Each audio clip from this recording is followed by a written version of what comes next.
Hello dear student, स्वागत है आपके प्यारे से YouTube channel physics bye Sanjeet sir में। और हमारा चैप्टर है वैद्युत रसायन।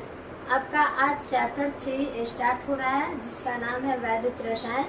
तो वैद्युत रसायन क्या है, इसके बारे में जानेंगे। ठीक है, आज का टॉपिक है वैद्युत रसायन। वैद्युत रसायन क्या है, तो देखिए वैद्युत रसायन जो है आपका, ये जो है केमिकल रसायनों की सहायता से इलेक्ट्रिक ऊर्जा को केमिकल एनर्जी में चेंज करते हैं या फिर कन्वर्ट करते हैं, उसी को वैद्युत रसायन कहते हैं। तो इसका परिभाषा ऐसे बोलेंगे कि भौतिक विज्ञान की वह शाखा जिसमें वैद्युत ऊर्जा, रासायनिक ऊर्जा तथा उनके पारस्परिक संबंधों के बारे में अध्ययन करते हैं, उसी को वैद्युत रसायन कहते हैं। नेक्स्ट है आपका वैद्युत अपघटन। अब है कि वैद्युत अपघटन क्या है। तो वैद्युत अपघटन है कि किसी विलयन की द्रवित अवस्था या जलीय विलयन की अवस्था में विद्युत धारा को प्रवाहित किया जाता है और प्रवाहित करने के बाद ये केमिकल रिएक्शन किया जाता है, उसी को वैद्युत अपघटन कहते हैं। जैसे आपका हो गया NaCl, KCl, ये सब आपका वैद्युत अपघटन है। फिर देखिए नेक्स्ट, रासायनिक दृष्टि से यौगिक का प्रकार। तो रासायनिक दृष्टि से यौगिक दो प्रकार के होते हैं। फर्स्ट है आपका वैद्युत अनपघट्य। वैद्युत अनपघट्य और सेकेंड है वैद्युत अपघट्य। वैद्युत अनपघट्य क्या है, इसके बारे में जानेंगे। तो ये आपका रासायनिक दृष्टि से यौगिक का दो प्रकार, वैद्युत अनपघट्य और सेकेंड है वैद्युत अपघट्य। वैद्युत अनपघट्य क्या है, तो इसमें है कि विद्युत धारा का प्रवाह नहीं होता है, कि किसी विलयन की द्रवित अवस्था या फिर जलीय विलयन की अवस्था में विद्युत धारा का प्रवाह नहीं होता है। ठीक है, और रासायनिक अभिक्रिया नहीं होती है।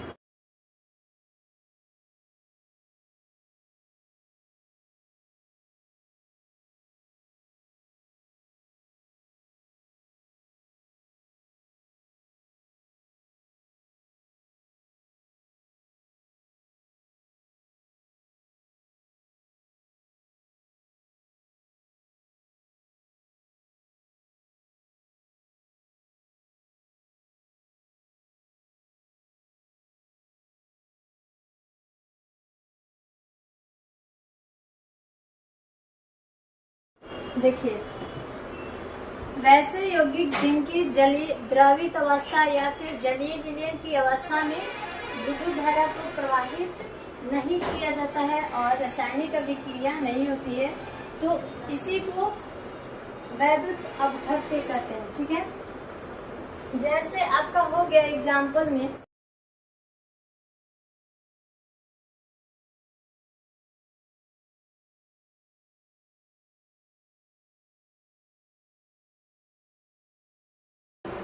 सब एग्जाम्पल है।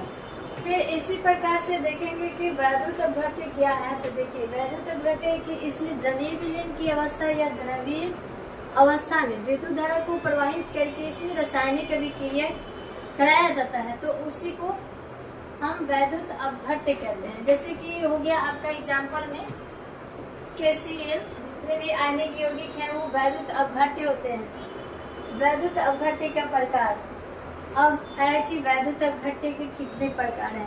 तो वैद्युत अपघट्य दो प्रकार के होते हैं। फर्स्ट है आपका प्रबल या सबल वैद्युत अपघट्य और सेकंड है दुर्बल वैद्युत अपघट्य। प्रबल या सबल वैद्युत अपघट्य क्या है, इसके बारे में जानेंगे। वैसे वैद्युत अपघट्य जो जलीय विलयन में पूर्णतः यानी कि लगभग 100% पूर्णतः आयनिक होते हैं, तो उसी को प्रबल या सबल वैद्युत अपघट्य कहते हैं। प्रबल का मतलब स्ट्रॉन्ग होता है। जैसे कि NaCl हो गया, KCl हो गया, इसका example NaCl, KCl, sodium hydroxide, ये सब एग्जाम्पल है। समझ में आ गया प्रबल वैद्युत अपघट्य क्या होता है कि वैसे विलयन जो जलीय विलयन में पूर्ण रूप से आयनिक होते हैं उसी को प्रबल या फिर सबल वैद्युत अपघट्य कहते हैं। ये आपका एग्जाम्पल है प्रबल या सबल का। फिर इसी प्रकार से देखेंगे कि दुर्बल वैद्युत अपघट्य क्या है। तो दुर्बल का मतलब कमजोर होता है, और ये है दुर्बल वैद्युत अपघट्य कि वैसा विलयन जो जलीय विलयन में आंशिक रूप से यानी कि अंशतः रूप से आयनित होते हैं उसी को दुर्बल या वैद्युत अपघट्य कहते हैं। ठीक है, इसका एग्जाम्पल है आपका CH3COH, NH4OH,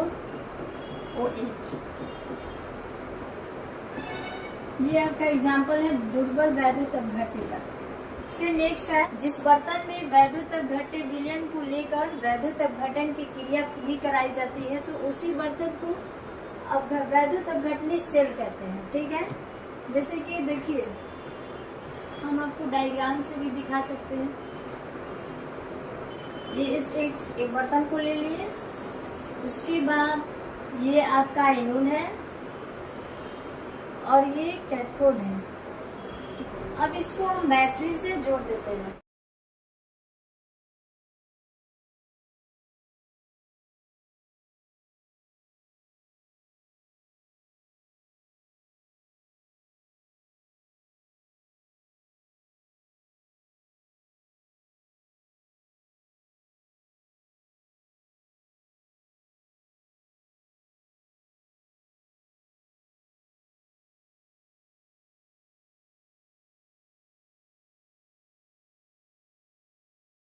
तो चलिए, ये आपका वैद्युत अपघटनी सेल का डायग्राम है।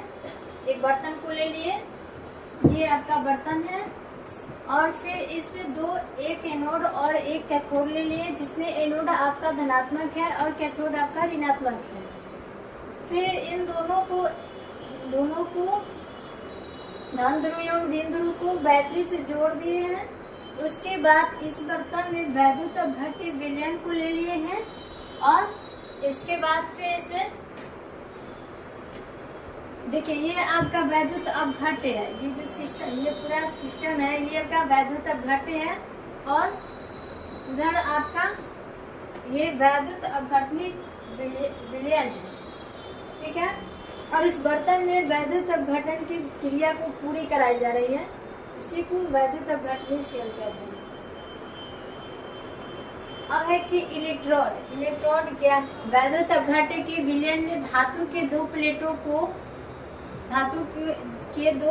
को जब डुबाकर उन्हें बैटरी से जोड़ देते हैं तो उसी को इलेक्ट्रोड कहते हैं। इलेक्ट्रोड दो प्रकार का होता है, धनोड या एनोड।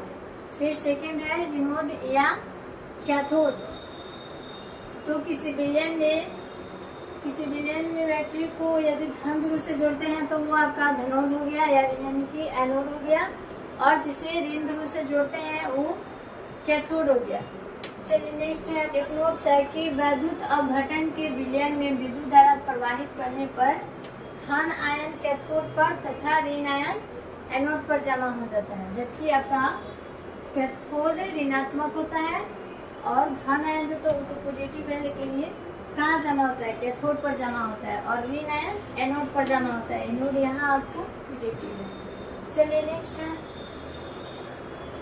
ऑक्सीकरण। अब है कि ऑक्सीकरण क्या है? किसी तत्व या यौगिक में परमाणु द्वारा इलेक्ट्रॉन त्यागने की प्रक्रिया को ऑक्सीकरण कहते हैं। जैसे कि यहाँ देखिए सोडियम है जो एक इलेक्ट्रॉन का त्याग कर रहा है, तो जो त्याग करता है उस पे प्लस चार्ज और जो ग्रहण करता है उस पे माइनस चार्ज होता है। तो देखिए यहाँ पे सोडियम आपका एक इलेक्ट्रॉन का त्याग कर रहा है, तो इस पे एक प्लस चार्ज है।